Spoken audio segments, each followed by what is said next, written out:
राज्य सरकारे एनडीडीबीर लगत 10 लाख लिटार गाखीर उत्पादन संशोधन और विपणনৰ বাবে আমি এটা North East dairy and foods limited নামৰ প্ৰতিষ্ঠান নিৰ্মাণ কৰিছো।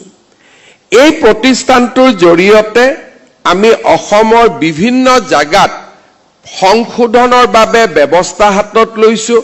ধেমাজিত 1 লাখ লিটাৰ, যোৰহাটত 1 লাখ লিটাৰ, ডিব্ৰুগড়ত 1 লাখ লিটাৰ, কাছাৰত 1 লাখ লিটাৰ আৰু বজালিত প্ৰায় 25,000 লিটাৰ আৰু আমাৰ গুৱাহাটীত পুৰবী ডায়েৰী বুলি য'ত কয় তাত 3 লাখ লিটাৰ।